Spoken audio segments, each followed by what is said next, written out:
Today's guest is Dr. Shalando Jones, a communication expert, professor, and author of the book, The Heart of Public Speaking, a business owner's guide to showing up live, in person, and on social media with confidence. In a world where communication is constantly evolving from in-person conversation to digital platforms and social media, knowing how to confidently share your voice has never been more important.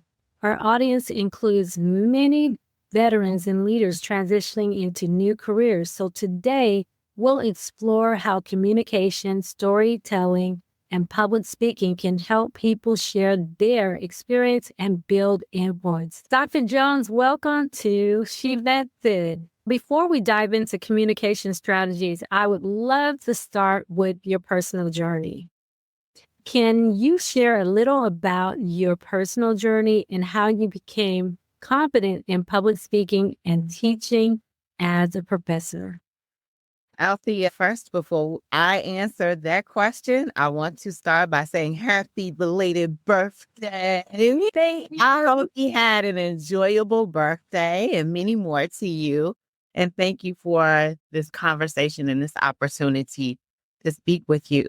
Now, when it comes to my personal journey, I grew up during the Oprah Winfrey era, right? So to me, as a little person, I figured that lady was confident walking. If you can sit on a stage in front of prominent professionals before a live audience that's being recorded for who knows who to see it when, that's confident. And I wanted that. Okay. And I remember one time as a little girl, I was caught talking to myself, pretending to be Oprah Winfrey. You could not convince me in that moment that I was not Oprah Winfrey. And my brother said, "What are you doing?" And I said, "Worry about yourself. Don't worry about what I'm doing." But I said all of that to say, when I was actually younger, I was not a talkative person. And I thought being a talkative person made you a confident person.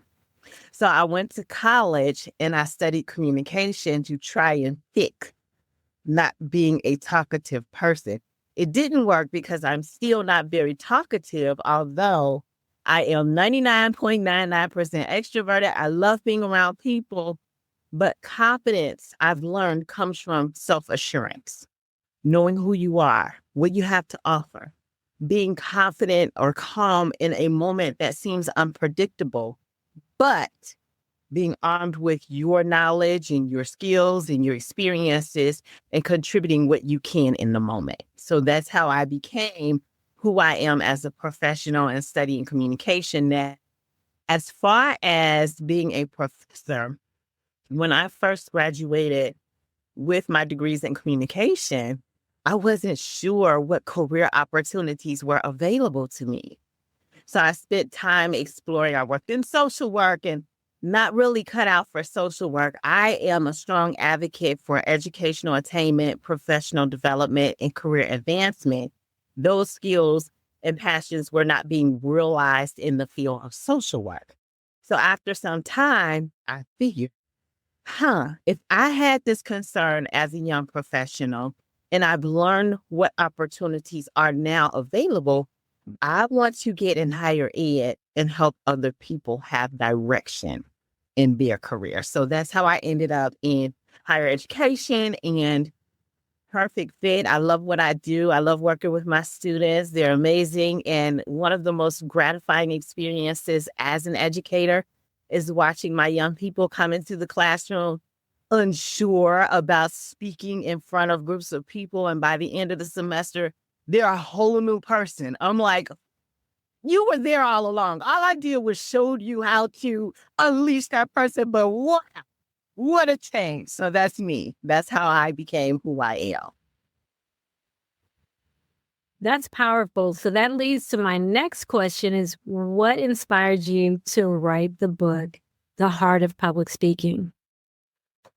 I have written my first textbook, and it was loaded with theory for my college students majoring, thank you, for my college students majoring in communication. And I was having a conversation with one of my friends that I went to junior high school with, and she and I are still friends.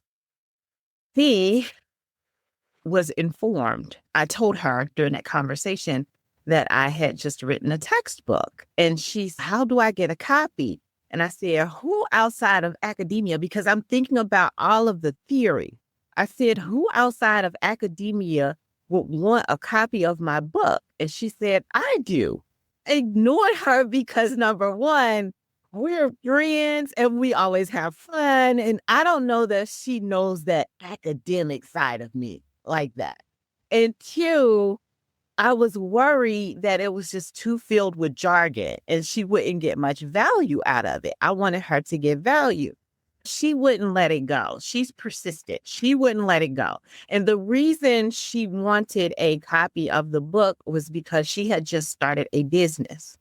Now, one-to-one, this is bold. She will say what needs to be said, and then we'll turn around and play fire. He's bold, okay? I had no idea she was struggling with public speaking. None whatsoever. So what really convinced me to share resources with her was when she invited me to an event where there was a panel of business owners, and she was on that panel. Much to my surprise, she did not say one word. And that's not the woman that I know because she's so bold. And that in that moment was when I realized she needed my help. So for her, I created a workbook. That was the very first iteration of that copy that you have there. And when she went through, it was a 21-day intensive. So she really worked hard in 21 days. When she first started, she wasn't sure about talking into cameras on Zoom conferences. By the end of that 21 days, again, I'm like, who is this woman? Okay, because she had developed this newfound confidence and she started to speak up more about her business in communities. And she says to me, even to this day, that was before COVID. So probably, what was COVID, 2020? That was probably, yeah, probably 6-7 years ago. To this day, she says that she continues to use some of the techniques from that workbook that are included in that book for everyday situations when she's starting to feel overwhelmed by a situation. Well, she told other people, and other people started getting the word. And as my business was growing, I realized that I didn't have the capacity to coach people one-to-one in the volume that was coming to me. I personally didn't really feel like I had a place outside of higher ed before this all started to snowball. And since more people were asking for help, I wanted them to have a resource that they could continue to refer to even when I was not around. And that's what made me write the book. I would like to unpack that. As you were speaking, I was thinking about just in the military, we tend to be more direct in our delivery, may not be the best in public settings. And so can you talk more about the business communication and as veterans are transitioning into the civilian world, what are some things you would like to add to that? When we have expertise, because one of my concerns with writing the book was, am I using too much jargon? And if I use too much jargon, it's not effective for the people who are receiving the message. So as correct as the information may have been, it was not going to help anybody if they could not receive it. If there was any barrier to them receiving it, be it the tone in which the information is written or spoken, be it the kind of words used that are ambiguous or either so niche and profession specific that the people who are receiving the information can't get any value from it, the communication is ineffective. Now, in the military, you have to be direct. You're working under time constraints. That's called time-oriented listening. That's a specific listening style to your profession. It's very common to your profession. So you have to be direct. You work in environments where at any moment things can become hostile, to be quite honest. So that is a required form of communication. However, when we're transitioning from our professions into other arenas or other audiences that are not associated with our professions, that's when we have to consider who is actually getting the information and how can I help them get this accurate information in a way that they can receive it. So in the communication discipline, there's something called the audience centered message. Okay. So that means if we genuinely want people to benefit from what we're saying, we really have to keep in mind how they're going to receive the information. As a matter of fact, that's one of the whole chapters in the book. There's an acronym we use in the communication discipline called WIIFM. What in it for me? Okay. That's what everybody who's listening wants to know. And while the direct communication style is acceptable for the military, not only acceptable, it's a matter of survival. It's necessary in the military. When out of the military, you're trying to help people get value from the information.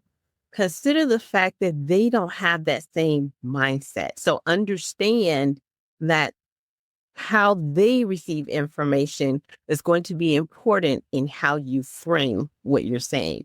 And sometimes that's a matter of pausing, stopping and thinking, learning a little bit about the people before you speak with them, and not completely abandoning your communication style, but definitely combining your communication style with their listening style and understanding how to make that message meet in the middle so that you're true to your authentic communication style. At the same time, the audience is getting value and not turned off and dismissing what you're sharing in your message. Well, what I hear is Yes. the listener want to know what's in it for them, is why this is important for them. They're more likely to receive the information and they're going to listen because they know you're going to deliver something that they're willing to hear based on their previous experience with you. Absolutely. 100%. That's it. So when you are conscious and cognizant of other people as you're delivering the message and knowing that they expect to get something of value, regardless of how serious the situation is, in a lighthearted situation, they just want to enjoy themselves, right? Knowing that we'll be lighthearted, we'll be fun, we won't say mean and negative things and change the dynamic of the conversation. But in serious situations, even when it requires urgency, outside of the military, we don't receive it very well when somebody's yelling at us. So keeping that in mind, yes, this is important, but the manner in which it's delivered is going to make all the difference in how people receive the message. Because again, the person receiving it is wanting to know what's in this for me. And if it feels hostile to them, then they're not going to receive whatever important information it is you're sharing. It reminds me when I was in the military and I had to address someone because the way they would show up. And so I had to gather my thoughts on, okay, how am I going to present this? Matter of fact, I sat on it like a day or two before I even decided to confront them about it. And what I did was I addressed the issue, not them, but I also let them know that based on their communication and mine, I could have misunderstood them. Mm. And it's possible. And so I said, I may be wrong, but I just want to share with you something that how I received it. And I could be very much wrong with this because maybe you meant it a different way, but I just wanted to share this. So when I did go in on what it was, they weren't as defensive. Yeah, So I yeah. attacked the problem, not the person. Yes, that's exactly the correct strategy. Making sure the person understands that the goal is to help address the outcome and not change them as an individual. Where the reality is there are some modifications that will happen when you're addressing the outcome. But people don't like it when we outright say things to them like, you need to change this. And then you're right, it puts them on the defense and it makes them want to turn and attack you and return. It becomes whole, for lack of a better phrase, power struggle.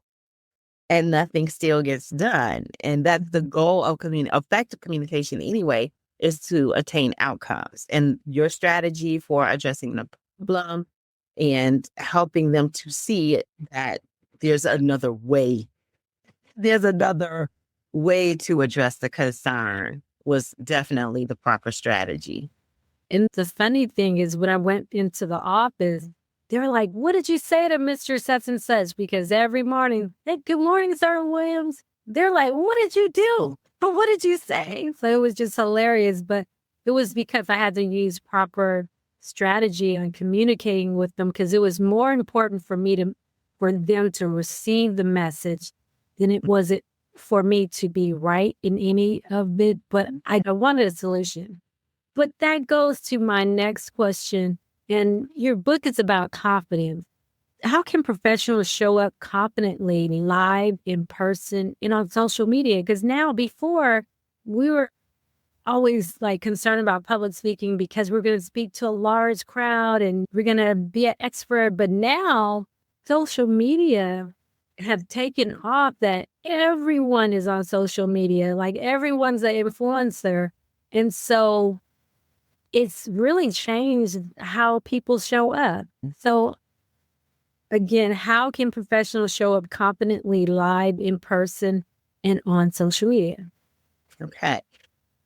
They're actually two of the same kinds of concerns. So what I mean is, what I look at is how the communication process affects the person's nervous system. And when it comes to speaking on social media and speaking live, that's pretty much the same effect on the nervous system. We can take away the fact that it's social media and it's in person. What's happening is, as humans, we are social creatures, and it is in our nature to belong to a group. Okay. When we are communicating, be it in person or online, any hint of a possibility of being rejected by the people who see or hear what we're saying feels like a threat to our nervous system. And it creates things like anxiety or not procrastination or avoidance, all of those things. Okay. So when it comes to showing up live, in person, and on social media, the first thing is to learn nervous system regulation techniques. You've got to teach your nervous system you are not in danger. You are in control of this situation. You have control of the outcome, even when things feel unpredictable. That's the first step for showing up live, regulating the nervous system. And as you're regulating the nervous system, a part of that includes being prepared with information, knowing what you want to share with people, the structure, the order, the details. And I'm not saying that you have to be 100% scripted, because that's a turnoff too.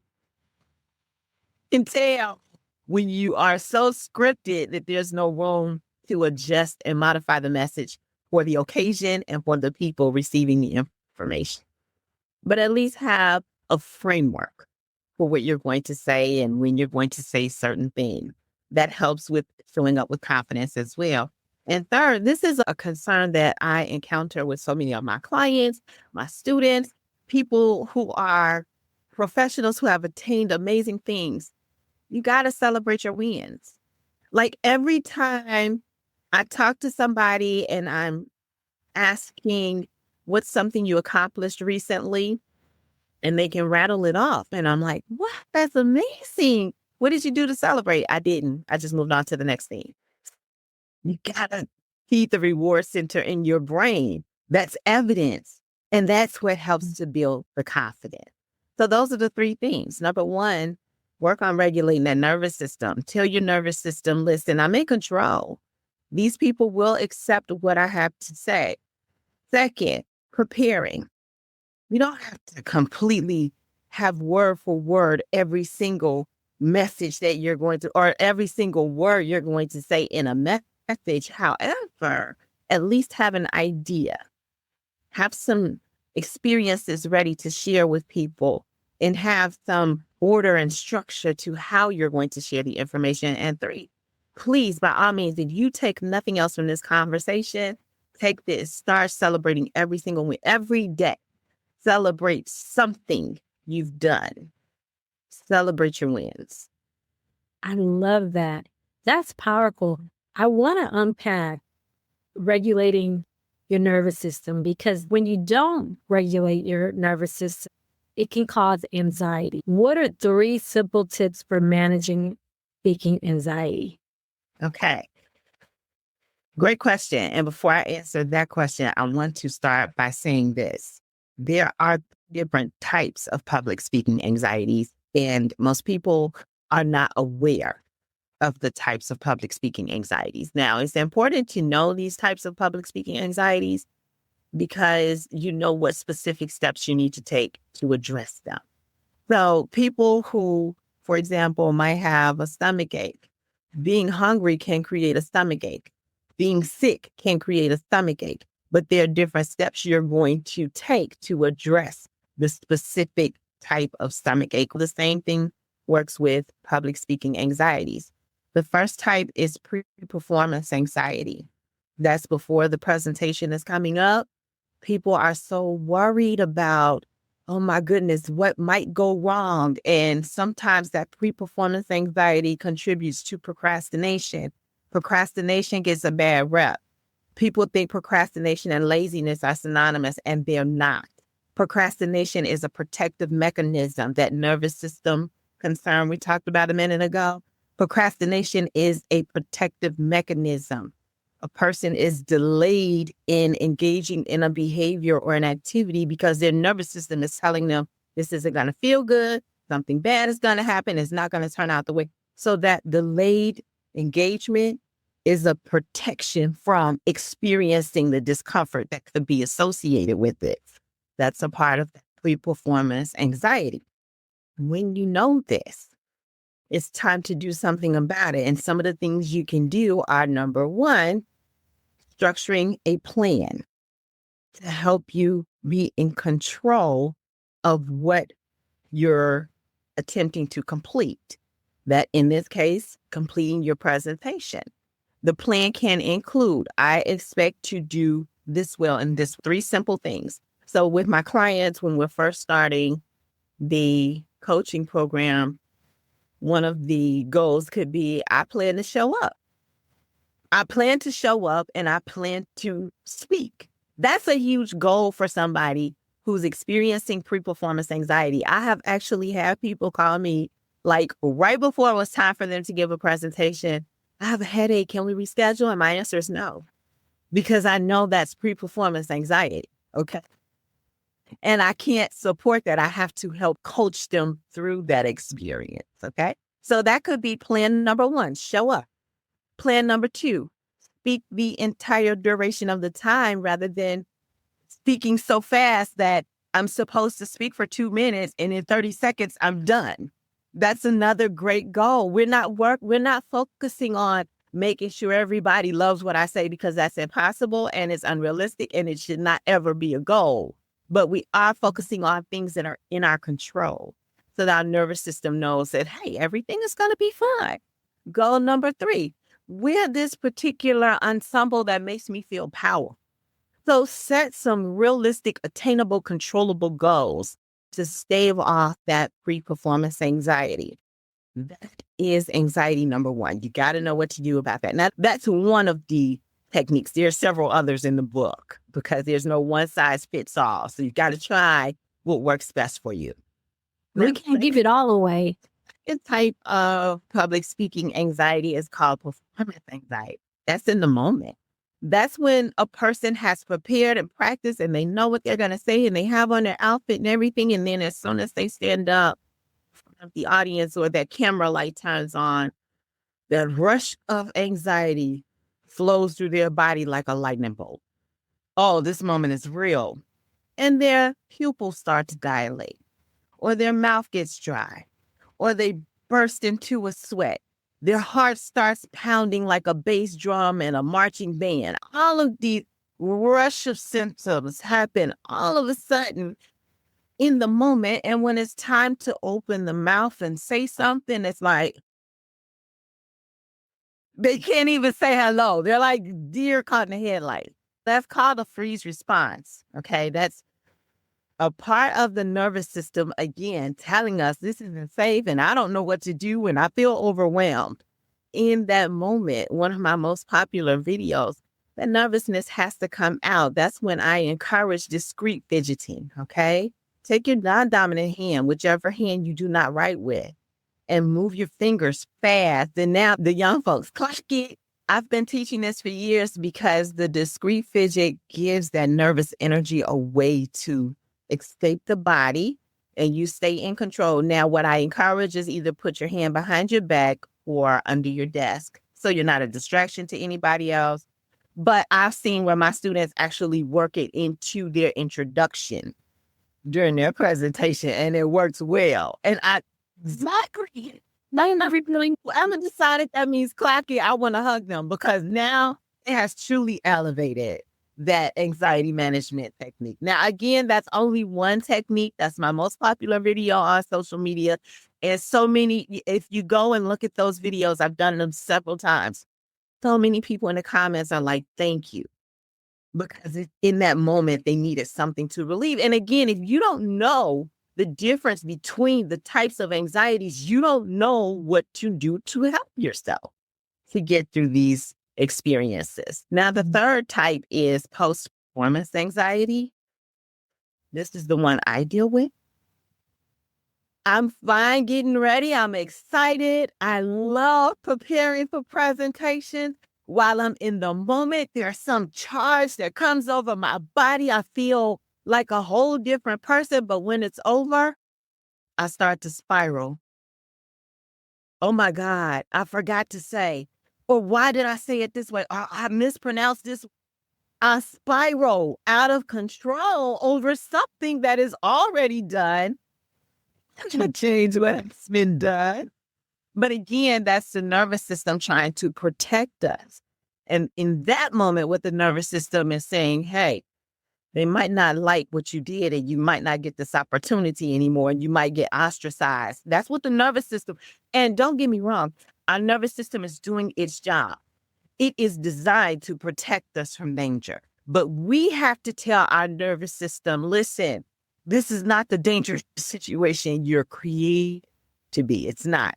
When I'm spiraling, the first thing I will tell anybody, as soon as you finish giving a presentation, hydrate, drink something, because people don't realize public speaking expends a lot of energy. And one of the best ways to replenish your energy is through hydration. So drink something right away. You don't have to drink the whole bottle of water, but at least get a sip. Even if you have a Q&A, before you answer any questions, take a sip of water. The next thing is for me and for my clients, again, this is where that celebrate your wins comes from. And remember in the beginning, I said set 3 goals. You're going to immediately acknowledge which of those 3 goals you accomplished because you need to feed the reward center in your brain and tell yourself, hey, I did this. I did what I said I was going to do, and I am in control of this situation. Now, finally, you will have to address what you would like to go better for the next time you give a presentation, because that's called improvement. And that tells your brain, we're going to do this again. And whatever you think, or your nervous system, that tells your nervous system, we're going to do this again. And whatever you're trying to tell me didn't go well, we're going to do it better next time. I'm not going to cave to Whatever I think didn't go well, I'm going to fix it and I'm going to do it well, very well the next time. So that's why I strongly stress, if you really want to build that confidence face to face and online, you got to know what those anxieties are that you're dealing with. Some people only deal with one, some people deal with all three. Either way is fine, but know what you're dealing with. 2, tell your nervous system, I'm in control. 3, take the steps that are necessary to help you stay in control. Now, online versus face to face, because I don't feel like I addressed that. One of the things with online, it's not common for us to be able to see ourselves when we're talking. And for some people, that feels uncomfortable seeing their own image while they're talking. Some people are concerned about what other people can see in their background when they are on live. That creates a phenomenon called Zoom fatigue. And it doesn't have to be in Zoom alone. It can be on a live, on social media. It can be in StreamYard. It can be in Teams, but it's still, the general term is called Zoom fatigue, which helps to contribute to that anxiety in online environments. And this is what I will say about the Zoom fatigue. Number one, practice looking into the camera rather than looking at yourself. It gives the illusion of eye contact when you look into the camera anyway. It looks like you're looking at the person on the other side of the camera. 2, of course, you have control over your background. I like a plain background for reasons I know about communication. Basically, we want to create a neutral environment. That's just my reason for having a plain background. 3, when you start to feel that fatigue, you can do one of two things. Turn some music on to reinvigorate yourself. Give yourself a little pump, or take a little break. Allow yourself to recharge. Take care of you first, because it's impossible for you to share a message if you're expended, if you don't have any energy left. So, yeah, that's what can contribute to the online concerns with showing up. But again, that's how you can control those concerns.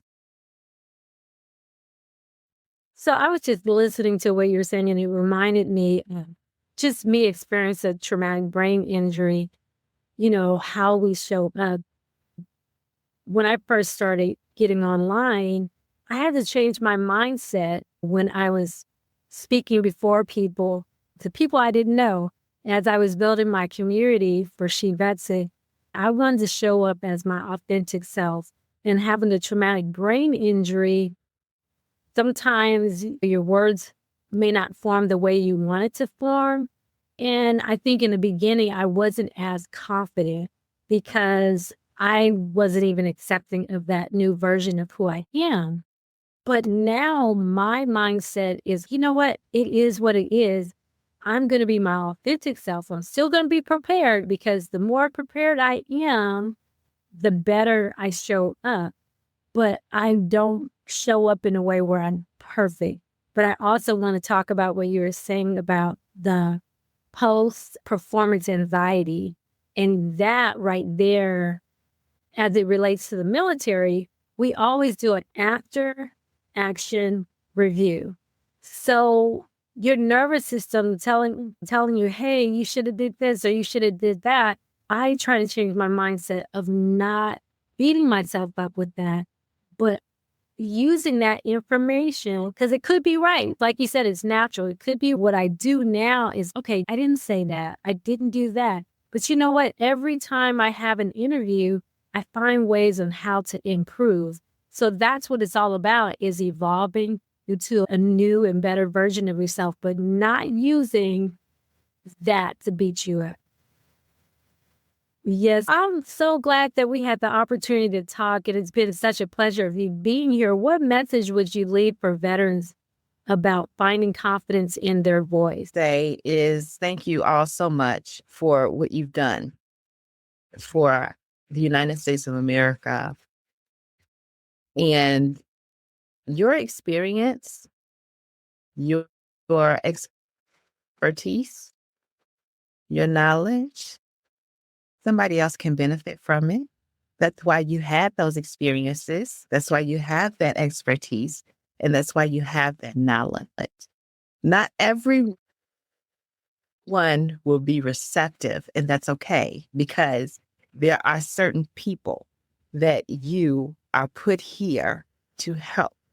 And the start of helping them is by sharing, speaking up, saying what you know, what you've experienced, and the expertise that you have. I tell when people come to me and they talk about how somebody knows so much more than them and all these, even if they do know what you are sharing, they've not heard it from you in your experience. And that makes it valuable.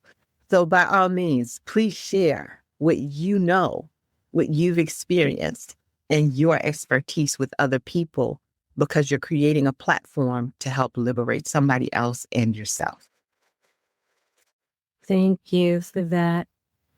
Now, how can we contact you? For those that are listening, how can they follow you, support what you're doing, and also purchase the book, The Heart of Public Speaking? I am available on TikTok and Instagram at Speech Coach Shalanda, and that's Shalanda with an O.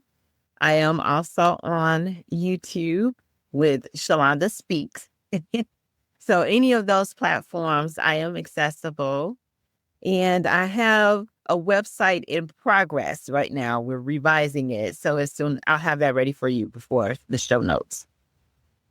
But also the book is available, The Heart of Public Speaking, How to Show Up Live with Khan. It's available on Amazon. Awesome. Thank you so much, Dr. Jones. Thank you for sharing your insight and your story with us today. Your journey reminds us that confidence in communication isn't something we're born with. It's something we build through experience, growth, and learning to use our voice. From your work as a professor to your book, The Heart of Public Speaking, you're helping people show up live, in person, and on social media with confidence. And to everyone listening, if this conversation inspires you, be sure to follow, subscribe, and share this episode. We'll see you on the next episode of He Bets It.